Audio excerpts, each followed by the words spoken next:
राधे राधे दोस्तों, आप सबका स्वागत है आपके अपने चैनल संस्कृति की पहचान में। तो चलिए दोस्तों, आज की कहानी शुरू करते हैं। रतनपुर नामक गांव में 4 किसान भाई रहते थे। उनके माता पिता का कुछ ही समय पहले देहांत हो चुका था।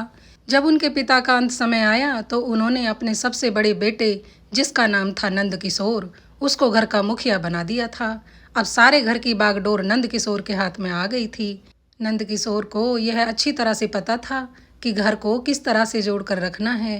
वह बहुत ही समझदारी से काम लेता, तभी तो उसके तीनों भाई उससे इतना प्यार करते थे और उसकी किसी भी बात को नहीं टालते थे। घर में बहुत ही खुशहाली थी। चारों की शादी हो चुकी थी। चारों की पत्नियां भी आपस में खूब घुल मिल कर रहती थी। तो चलिए दोस्तों, चारों भाइयों के नाम भी जान लेते हैं। सबसे बड़ा नंद किशोर, जो कि घर का मुखिया था। उससे छोटा था राम किशोर। राम किशोर से छोटे भाई का नाम था पूरन और सबसे छोटे का नाम था चंदन। चंदन का विवाह अभी कुछ समय पहले ही हुआ था। उसकी पत्नी रूपा नाम के अनुसार ही बहुत ही रूपवती थी। रूपा का स्वभाव भी बहुत अच्छा था। अपनी जेठानियों के साथ मिलकर घर के सभी काम करवाती। पर रूपा को एक बात बहुत खटकती कि उसकी सबसे बड़ी जेठानी शकुंतला देवी किसी काम को हाथ ना लगाती, क्योंकि उसका पति इस घर का मालिक जो था, मुखिया था इस घर का, इसलिए वो मुखियानी थी और मालकिन की तरह ही अपना हुक्म सब पर चलाती रहती थी। रूपा को यह बात बिल्कुल भी पसंद ना थी। एक दिन उसने अपने पति से कहा, ए जी सुनते हो, आप देखते हो ना बड़ी वाली जेठानी हमसे किस तरह से बात करती है। खुद तो किसी काम को हाथ लगाती नहीं और हम पर ही सारे दिन रोब झाड़ती रहती है। हम तो इस घर में ऐसे हो गए हैं कि सारे दिन काम करो और पेट में खाओ, बस इससे अलग हमारा इस घर में कुछ नहीं है। चंदन बोला, रूपा तुम कहना क्या चाहती हो, जरा साफ साफ कहो। तो रूपा बोली, ए जी हम ये चाहते हैं कि आप इस घर के मालिक बन जाओ। आप मालिक बनेंगे तो हम मालकिन बन जाएंगे। अब बेचारा चंदन उसे खूब समझाए कि रूपा ऐसे नहीं होता है, भैया भाभी हमसे बड़े हैं और घर में बड़े ही मुखिया होते हैं। पर रूपा तो सुनने के लिए बिल्कुल भी तैयार नहीं थी। रूपा ने जिद पकड़ ली, या तो आप मालिक बनो, हमें मालकिन बनाओ, नहीं तो हम अपने पीहर चले जाएंगे। अब बेचारा चंदन परेशान होकर अपने भाई के पास पहुंचा और नंद किशोर से बोला, भैया मेरी पत्नी रूपा बहुत जिद कर रही है कि जेठ जी बहुत दिन मालिक बनकर रह लिए हैं, अब आप मालिक बनो। घर में शांति के लिए आप मुझे मालिक बना दो, जिससे वो मालकिन बन जाए। कुछ दिन उसे भी खुश रहने देते हैं। नंद किशोर ने कुछ देर सोचा और वह इस बात के लिए राजी हो गया। उसने सारे घर की बागडोर चंदन के हाथ में सौंप दी। घर का हिसाब किताब भी सब चंदन को समझा दिया। इधर शकुंतला देवी ने भी घर की चाबियां अब रूपा के हाथ में थमा दी। चाबियां मिलते ही रूपा की खुशी का कोई ठिकाना नहीं था। उसके पैर जमीन पर नहीं पड़ रहे थे। उसने चाबियों का गुच्छा अपनी कमर में खोसा और इटलाकर इस तरह से चलने लगी जैसे कि वो कहीं की महारानी हो। अब उसका स्वभाव भी धीरे धीरे बदलता जा रहा था। सब पर अपना रोब झाड़ती रहती और कोई काम बिगड़ जाने पर 4 बातें सुनाती, जैसे कि उसकी जेठानी शकुंतला सुनाती थी। लेकिन कभी किसी ने उससे कुछ कहा नहीं। सब जानते थे कि नई नई मालकियत मिली है, इसलिए इसके पैर जमीन पर नहीं पड़ रहे हैं। कुछ समय बाद इसकी अकल ठिकाने आ जाएगी। सो सब उसी दिन का इंतजार करने लगे। धीरे धीरे दिन बीत रहे थे। गर्मी का महीना था और खरीफ की फसल तैयार थी।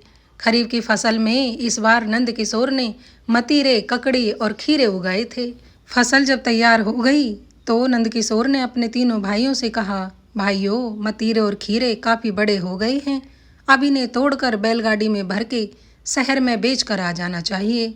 तीनों भाई तैयार हो गए। मतीरे, ककड़ी, खीरे तोड़कर बैलगाड़ी में भर लिए और चारों भाई बाजार में बेचने के लिए चल दिए। अब सबसे बड़ा भाई नंद किशोर, उसे तो हुक्का पीने की आदत थी, इसलिए वह छोटा सा हुक्का अपने साथ ही रखता। जब उसकी चुलम खत्म हो जाती तो वह तम्बाकू भी साथ ही रखता था। कहीं से आग का इंतजाम करके दोबारा चिलम भर लेता। बाजार जाते समय भी हुक्का उसके हाथ में ही था और बैलगाड़ी के पीछे पीछे हुक्का गुड़गुड़ाते हुए चल रहा था। तीनों भाइयों को उसने बैलगाड़ी पर बिठा दिया और खुद बैलगाड़ी के साथ हुक्का गुड़गुड़ाते हुए चलता रहा। चलते चलते वो एक गांव से होकर गुजरे। गांव के बाहर ही उन्होंने अपनी बैलगाड़ी रोक दी और सुस्ताने के लिए रुक गए। इधर नंद किशोर की चिलम खत्म हो गई। हुक्के की आग ठंडी पड़ गई, पर उसकी तो हुक जो है वो मीठी नहीं रही थी हुक्का पीने की। उसने अपने सबसे छोटे भाई चंदन से कहा, भाई गांव पास ही है, जा मेरी चिलम भर के ले आ। चंदन अपने भाई का आज्ञाकारी भाई था, सो चिलम तमाकू लेकर चल दिया आग ढूंढने के लिए। गांव में घुसते ही जो सबसे पहला घर था वह उसी घर में आग की आस में जा पहुंचा। जिस घर में वह आग की तलाश में पहुंचा उस घर की जो औरत थी वह कुछ अलग ही स्वभाव की थी। वह बहुत ही झगड़ालू और गुस्सैल किस्म की औरत थी। आए दिन किसी न किसी से पूरे गांव में उसका झगड़ा होता रहता। उसमें एक बुरी आदत और थी, वह किसी लोक लाज के चलते अपने पति पर हाथ ना उठाती, पर उसका गुस्सा वह गांव के लोगों पर उतारती। उसने एक पहेली ढूंढ रखी थी जिसका कोई सर पैर नहीं था। जो भी उसके सामने आता उसी को किसी न किसी बहाने से अपने घर बुलाती और एक पहेली पूछती। जब वह व्यक्ति पहेली का सही उत्तर ना दे पाता तो अपना जूता उतार कर 4 जूते उसके सर में मारकर अपना गुस्सा उतारती। इस तरह से उसने गांव के ना जाने कितने लोगों पर जूते बरसा रखे थे।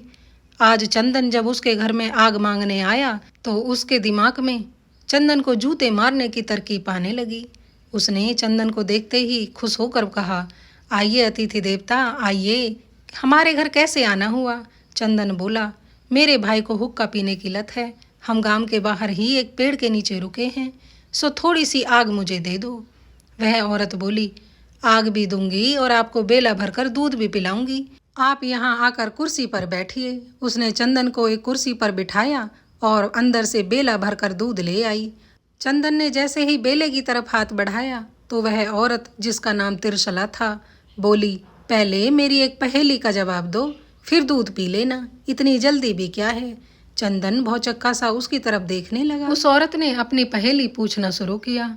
4 इधर की कही, 4 उधर की कही, 4 पैरों में पैर फंसाई कही। चंदन ने जब यह पहेली सुनी तो खूब दिमाग पर जोर दिया, पर उसे इस पहेली का कोई जवाब न सूझा। बस तिरसला को तो यही मौका चाहिए था। उसने अपने पैर से जूता निकाला और चंदन के सिर पर 4 जूते जड़ दिए। ना दूध पिलाया और ना ही आग दी और घर से निकाल दिया। अपमानित सा होकर चंदन पूरे रास्ते सोचता हुआ चला गया, आखिर उस पहेली का उत्तर क्या था और इस औरत ने मुझे मारा क्यों। अब वहां जाकर अपने भाइयों से क्या ही कहेगा। पर उसने जाते जाते अपने दिमाग में तरकीब सोच ली कि अपने भाइयों से क्या कहना है।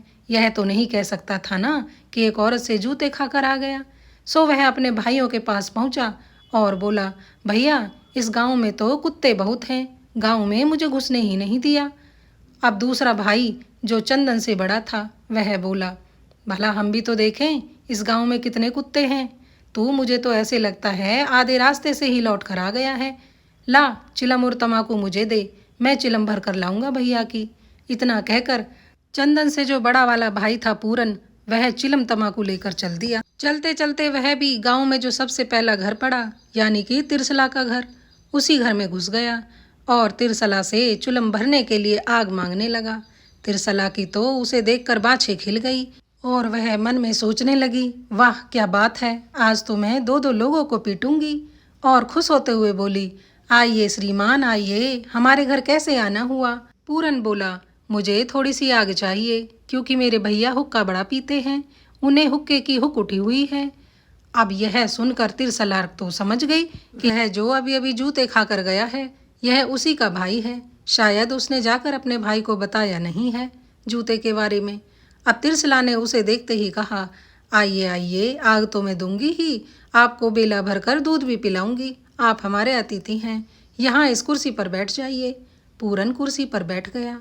तिरसला बेला भरकर दूध ले आई और उससे भी वही पहेली पूछी कि देखिए मैं पहले पहेली पूछूंगी, अगर आप पहेली का जवाब दे पाए तो ठीक है, मैं दूध भी दूंगी और आग भी दूंगी, और यदि आप पहेली का जवाब ना दे पाए तो मैं 4 जूते मारकर आपको भगा दूंगी। पूरन इस बात के लिए तैयार हो गया। तिरसला ने उससे भी वही पहेली पूछी कि 4 इधर की कही, 4 उधर की कही, 4 पैरों में पैर फंसाई कही। पूरन भी खूब सिर खुजलाई पर उसे पहेली का जवाब समझ में ना आई। वह भी 4 जूते खाकर अपने भाइयों के पास पहुंच गया। अब उसने भी अपने मन में सोचा कि यह चंदन जूते खाकर गया है और हम सबको शर्म की वजह से नहीं बताया, तो मैं भी नहीं बताऊंगा। नहीं तो सारे भाई मेरी खिल्ली उड़ाएंगे। सो उसने भी अपने भाइयों से जाकर यही कहा। हाँ भाई, चंदन सही कह रहा था, गांव में बड़े कुत्ते हैं। पैर रखते ही भूखना शुरू कर दिया, दौड़ कर आ गया, नहीं तो मुझे काट लेते। अब उससे बड़ा भाई रामकिशोर बोला, तुम दोनों तो बड़े ही डरपोक निकले। भला कुत्तों से भी डरकर कोई आता है इस तरह से? लाओ चिलम तमाकू मुझे दो, मैं भर कर लाऊंगा भैया का हुक्का। इधर दोनों भाई छोटे छोटे यह सोच रहे थे कि अब भैया भी 4 जूते खाकर आएंगे, और मन ही मन प्रार्थना कर रहे थे कि भैया आप मत जाओ, मत जाओ, नहीं तो जूते खाने पड़ेंगे। रामकिशोर भी आग की तलाश करते करते तिरसला के घर ही जा पहुंचा, क्योंकि गांव में घुसते ही पहला घर तिरसला का ही पड़ता था। सो उसने उसके घर में जाकर आग मांगी। तिरसला उसे देखकर बहुत खुश हुई, बोली, आज तो बड़ा ही अच्छा दिन है। आज तो तीसरा इंसान भी जूते खाने के लिए भगवान ने भेज दिया। आज मेरा जमकर गुस्सा निकलेगा। अब रामकिशोर के साथ भी वही हुआ जो बाकी दोनों भाइयों के साथ हुआ। वह भी तिल मिलाता हुआ अपनी गाड़ी की तरफ खाली हाथ ही चल दिया। अब उसने भी अपने बड़े भाई से आकर यही कहा, हाँ भाई, यह दोनों सही कह रहे थे। गांव में कुत्ते बहुत हैं, घुसते ही भौंकने लग जाते हैं, पीछे पीछे दौड़ते हैं, भागकर अपनी जान बचानी पड़ी है। नंदकिशोर यह सुनकर बड़ा हताश हुआ कि उसके तीनों भाई आग लाने में नाकाम रहे, पर उसे हुक्के की हुक्की उठ रही थी। सो वह खुद ही चिलम तमाकू लेकर चल दिया। इधर तीनों भाई मन ही मन सोच रहे थे, हे भगवान, अब हमारे बड़े भैया भी जूते खाएंगे। हे प्रभु, कुछ ऐसा करना कि हमारे भाई को जूते खाने ना पड़े। सबसे बड़े भाई हैं, उनकी इज्जत भी तीनों के मन में बहुत ज़्यादा थी। सो तीनों ही नहीं चाहते थे कि उनका भाई भी जूते खाकर आए। इधर नंदकिशोर अपने चिलम तमाकू लेकर चल दिया, और वह भी तिरसला के घर जाकर पहुंच गया और आग मांगने लगा। तिरसला उसे देखकर भगवान को हाथ जोड़ते हुए बोली, हे प्रभु, आज तो आप मुझ पर बड़े ही मेहरबान हैं, जो इतने सारे लोगों को मेरे हाथ से पिटने के लिए भेज दिया। तिरसला ने खुश होते हुए नंदकिशोर से पूछा, आइए अतिथि आइए, कैसे आना हुआ आज हमारे घर? अब नंदकिशोर ने तिरसला को देखते ही पूछा, मुझे थोड़ी सी आग चाहिए, क्या मिल सकती है? तो तिरसला बोली, हाँ हाँ, आग भी दूंगी और बेला भरकर दूध भी पिलाऊंगी। आप इस कुर्सी पर बैठ जाइए। नंदकिशोर उसी कुर्सी पर बैठ गया जहाँ पर उसके तीनों भाई जूते खाकर गए थे। थोड़ी देर में ही तिरसला बेला भरकर दूध ले आई, और एक हाथ में जूता उसने पीछे की तरफ करके छुपा रखा था। नंदकिशोर के पास आकर बोली, अतिथि, पहले आपको मेरी एक पहेली का जवाब देना पड़ेगा, उसके बाद ही मैं आपको दूध पिलाऊंगी और आपकी चिलम के लिए आग भी दूंगी। और जवाब अगर नहीं दे पाए तो आपके तीनों भाइयों की तरह आप भी जूते खाकर जाओगे। अब तो नंदकिशोर समझ गया कि मेरे तीनों भाइयों के पीछे कौन से कुत्ते पड़े हुए थे। उसने तिरसला की ओर देखते हुए कहा, हाँ पूछो पहेली, अगर मैं दे पाया जवाब तो दूंगा, नहीं तो तुम्हारे जूते खाने के लिए भी तैयार हूँ। तिरसला खुश होते हुए बोली, 4 इधर की कही, 4 उधर की कही, 4 पैरों में पैर फंसाई कही। नंदकिशोर थोड़ी देर सोचता रहा, फिर बोला, मैं तो तेरी पहेली का जवाब दे दूंगा, पर तू मुझे यह बता कि तूने कभी 10 मन का मतीरा और 4 मन की ककड़ी देखी है क्या? तिरसला भौचक्की सी आंखें फाड़कर हैरत से नंदकिशोर की ओर देखती रही। भला 10 मन का मतीरा और 4 मन की ककड़ी कहीं होती है क्या? वह नंदकिशोर से बोली, मैंने तो नहीं सुना, मुझे तो लगता है तुम झूठ बोल रहे हो, ऐसा कुछ नहीं होता। नंदकिशोर बोला, गांव के बाहर मेरी गाड़ी खड़ी है, एक बार जाकर देख के आ। मेरे खेत में 10 मन का मतीरा और 4 मन की ककड़ी हुई है, जिसे हम बेचने बाजार जा रहे हैं। यह सुन तो तिरसला की आंखें फटी की फटी रह गई। वह बोली, मुझे देखना है, मैं जाती हूँ, तब तक तुम यहीं रहना और मेरी पहेली का जवाब देना। अगर ना दे पाए तो 4 जूते खाकर ही जाना। इतना कहकर तिरसला गांव के बाहर बैलगाड़ी की तरफ चल दी। बैलगाड़ी की तरफ तिरसला को आते हुए देखकर तीनों भाई तो डर से थर थर कांपने लगे। तीनों एक दूसरे के मुंह की तरफ देखकर बोले, लगता है यह फिर से जूते मारने आ गई। तीनों भाई डर के मारे पेड़ों के पीछे जा छिपे।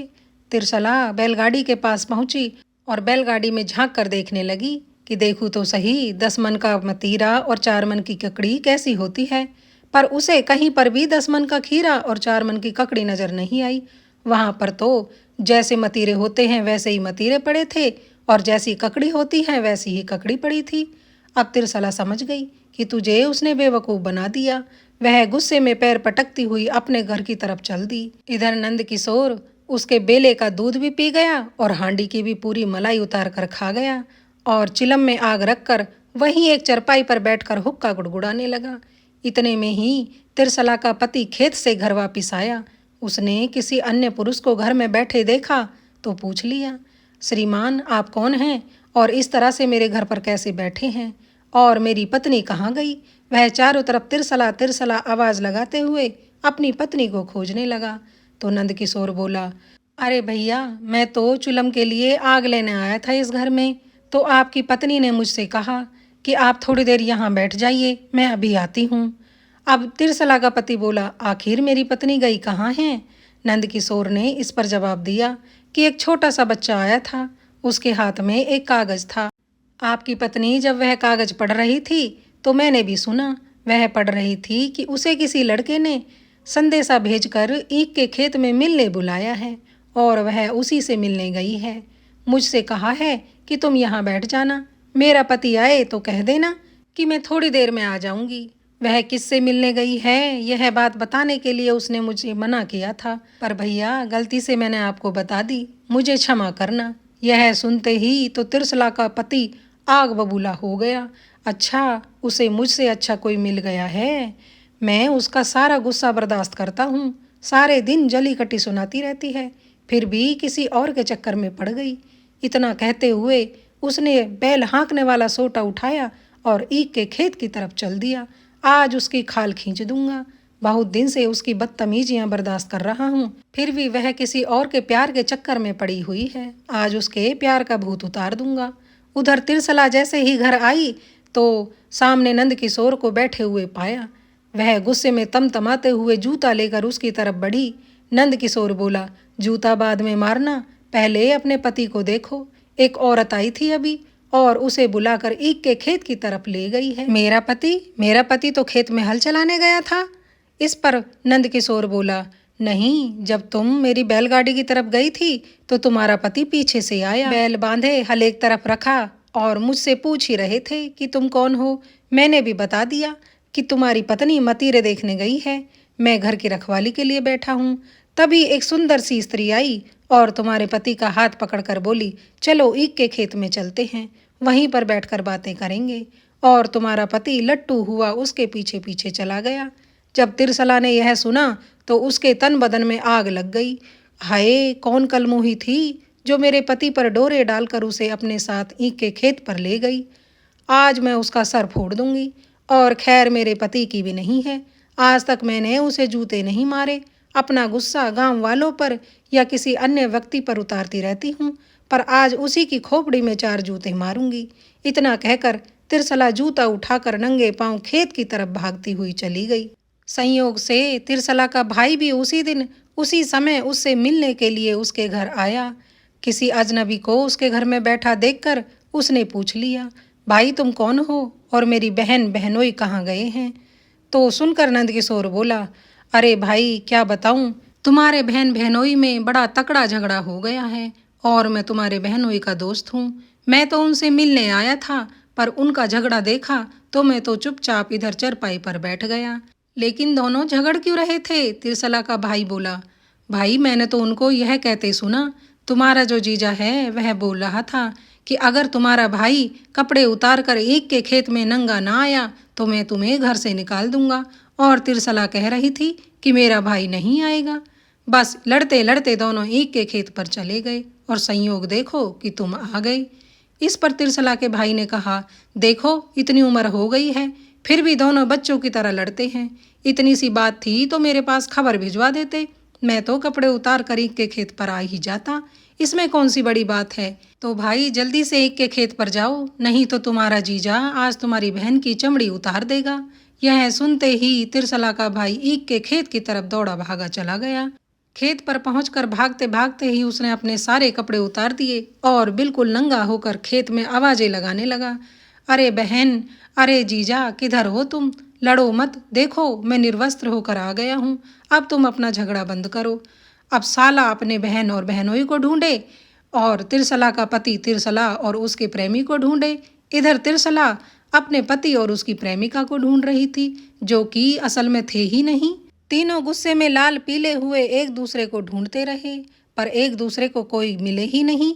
इधर तिरसला हाथ में जूता उठाए मेड के चारों तरफ आवाज लगाती हुई घूम रही थी कि एक बार हाथ आ जाओ तो तुम्हारी जमकर खाल खींचूंगी। उधर से तिरसला का पति हाथ में छड़ी लेकर उसे पुकार रहा था, तिरसला, तूने मुझे धोखा दिया है, आज मैं तुझे नहीं छोड़ूंगा। इधर साला चिल्ला रहा था, देखो जीजा और मेरी बहन, मैं निर्वस्त्र होकर आ गया, अब तुम अपना झगड़ा बंद करो। थोड़ी देर में ही तीनों एक दूसरे से टकरा गए। अब पति ने छड़ी उठाई और तिरसला ने जूता उठाया। एक दूसरे की तरफ दोनों मारने के लिए दौड़े तो तिरसला का भाई बीच में आते हुए बोला, अरे क्यों झगड़ रहे हो, अब मैं नंगा होकर आ तो गया हूँ, अब तो झगड़ा बंद करो। दोनों ही आश्चर्य से फटी आंखों से उसकी बात सुनकर उसकी तरफ देखने लगे कि हमारा तो झगड़ा हुआ सो हुआ, पर तू नंगा क्यों आया है। इस पर तिरसला का भाई बोला, अरे बहन, मैं तो तुम्हारे घर तुमसे मिलने आया था, वहाँ पर एक व्यक्ति बैठा हुआ था जो अपने आप को बहनोई का दोस्त बता रहा है। उसी ने मुझे बताया कि तुम दोनों झगड़ा करते करते खेत में आ गए हो और कह रहे हो कि मैं नंगा होकर तुम्हारे बीच में आऊं तो झगड़ा खत्म हो, नहीं तो जीजा तुम्हें बहुत मारेंगे। अच्छा, उसने ऐसा कहा? दोनों के मुंह से एक साथ निकला। फिर तिरसला ने अपने पति से पूछा, भला तुम क्यों सोटा लिए मुझे ढूंढ रहे हो? तो उसका पति बोला, मुझे भी उसी आदमी ने बोला है कि तुम किसी गैर मर्द के संदेश पर उससे यहाँ मिलने आई हो। तिरसला ने अपने माथे पर हाथ मारते हुए कहा, हे भगवान, उस आदमी ने हम सबको बेवकूफ़ बना दिया, मुझे भी उसी ने खेत पर भेजा है यह कहकर कि तुम किसी अन्य औरत के साथ खेत में रंगरलियां मना रहे हो। अब तिरसला ने संकुचाते हुए अपने पति को शुरू से लेकर आखिर तक की सारी बात बता दी। पति ने उसके भाई से कहा, जाकर कपड़े पहन ले, क्या नंगा बूचा ही गांव में चलेगा। भाई ने कपड़े पहने और तीनों घर आ गए। घर में देखा नंद किशोर 10-12 आदमियों की पंचायत लिए बैठा है।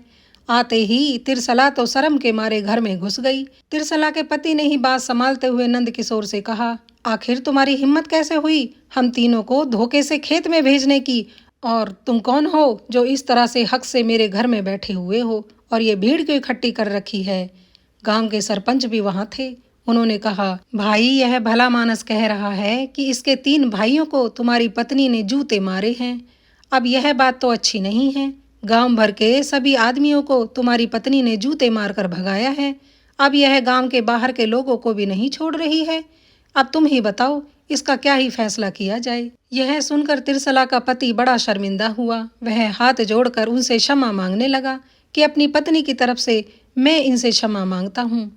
पर नंद किशोर मानने के लिए तैयार नहीं। नंद किशोर ने कहा, मेरे तीनों भाइयों को जूते मारे हैं और मुझ पर भी हाथ उठाने की कोशिश की, वो तो मैंने इसे अपनी बातों में फंसा दिया। अब मैं इसका हर्जाना लिए बिना यहाँ से नहीं जाऊँगा। इसने मेरे भाइयों को बेला भरकर दूध पिलाने की बात कही थी, दूध तो नहीं पिलाया, 4-4 जूते मार दिए। अब मुझे हर्जाने में इसकी भैंस चाहिए, नहीं तो मैं राजा के दरबार में जाकर गुहार लगाऊंगा। भला ये भी कोई बात हुई कि एक औरत पराए मर्दों को जूते मारे और गांव सारा खड़ा देखता रहे। गांव वाले भी बड़े शर्मिंदा हुए। सभी एक स्वर में बोले, हाँ हाँ, इसको हर्जाने में तिरसला की भैंस दी जानी चाहिए। बात जब तक गांव के अंदर थी तो सही थी, अब तो यह गांव के बाहर के लोगों को भी पीटने लगी है। यह बात अच्छी नहीं है। तिरसला का पति गुस्से में बोला, अरे करमजली, अब अंदर क्यों घुसी बैठी है, इधर आकर अपने कर्मों की माफी मांग ले, नहीं तो हमारी भैंस हमारे हाथ से निकल जाएगी। तिरसला सर पर घूंघट ओढ़े शर्माई सकुचाई सी आकर खड़ी हो गई और हाथ जोड़कर बोली, मुझे क्षमा कर दो, ऐसी गलती अब मैं दोबारा कभी नहीं करूंगी। पर नंद किशोर टस से मस न हुआ। वह चरपाई पर लेट गया और बोला, जब तक भैंस ना मिलेगी मैं यहाँ से नहीं उठूंगा। अब तिरसला ने मजबूर होकर भैंस उसे दे दी और हाथ जोड़कर गांव वालों से भी माफी मांगी, क्योंकि गांव वालों पर भी तो उसने जूते बरसा रखे थे। गांव वाले अब उठकर अपने अपने घर की तरफ जाने लगे। सबसे बाद में नंद किशोर उठकर चला। वो भैंस की रस्सी पकड़कर जैसे ही घर के दरवाजे पर पहुंचा, उसने एक बार पलटकर तिरसला की तरफ देखा तो देखा कि तिरसला घूर घूर कर गुस्से में उसे ही देख रही है। हंसते हुए नंद किशोर तिरसला से बोला, अरे पगली, अपनी पहेली का जवाब तो सुन ले, तुमने मुझसे पूछा था कि 4 इधर की कही 4 उधर की कही, 4 पैरों में पैर फंसाई कही। तो सुन, मैंने 4 इधर की तुम्हारे पति से कह दी, 4 उधर की तुमसे कह दी और तुम्हें खेत पर धूप में धक्के खाने के लिए भेज दिया। अब सुन आगे की, 4 पैरों में पैर फंसाई कही तो देख 4 पंचों के बीच में तेरे कैसे पैर फंसाए और तुझसे भैंस हत्या ली। इतना कहकर हंसते हुए नंद किशोर उसके घर से निकल गया। तिरसला गुस्से में भुनभुनाती हुई अपना सा मुंह लेकर रह गई। नंद किशोर भैंस लेकर अपने भाइयों के पास पहुंचा। तीनों भाइयों ने देखा कि भैया हुक्का गुड़गुड़ाते हुए भैंस लिए चले आ रहे हैं। तीनों भाई दौड़कर अपने भाई के पास पहुंचे तो नंद किशोर उन्हें देखते ही बोला, भाइयों, तुम्हारे पीछे जो कुत्ते भौंक रहे थे उन कुत्तों को अच्छी तरह से सबक सिखा कर आया हूँ और तो और तुम्हारे लिए दूध पीने के लिए भैंस भी ले आया। अब तीनों भाई शर्मिंदगी में नजरें नीचे करे खड़े थे। नंद किशोर ने भैंस को बैलगाड़ी के पीछे बांधा और बैलगाड़ी लेकर बाजार में मतीरे और ककड़ी खीरे बेचने चल दिए। ककड़ी खीरे मतीरे बड़े अच्छे दाम पर बिके। बेक बाक कर अपने घर वापिस आ गए।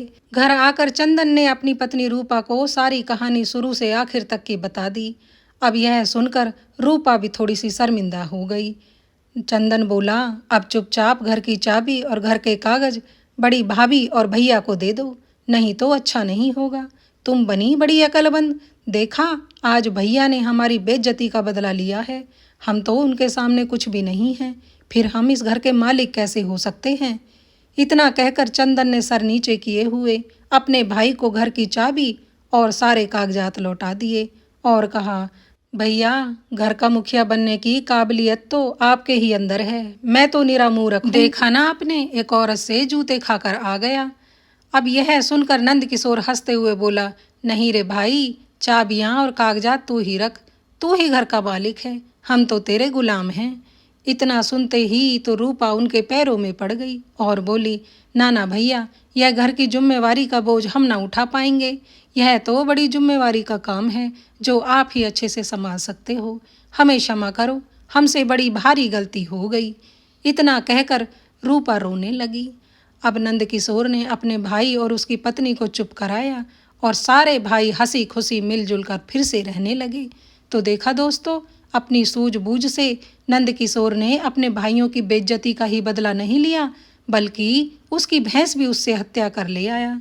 तो दोस्तों, आज की कहानी हमारी यहीं पर समाप्त होती है। कहानी कैसी लगी कृपया हमें कमेंट करके ज़रूर बताएं। पसंद आई हो तो एक लाइक कर दें। चैनल पर पहली बार आए हैं तो चैनल को सब्सक्राइब कर लें और ज़्यादा से ज़्यादा हमारी वीडियोस को शेयर करें। सभी सुनने वाले श्रोतागण के अन्न धन भंडार भरे रहें, सब सुखी और स्वस्थ रहें। इसी प्रार्थना के साथ मैं सीमा यदुवंशी आप सबसे विदा लेती हूँ। राधे राधे।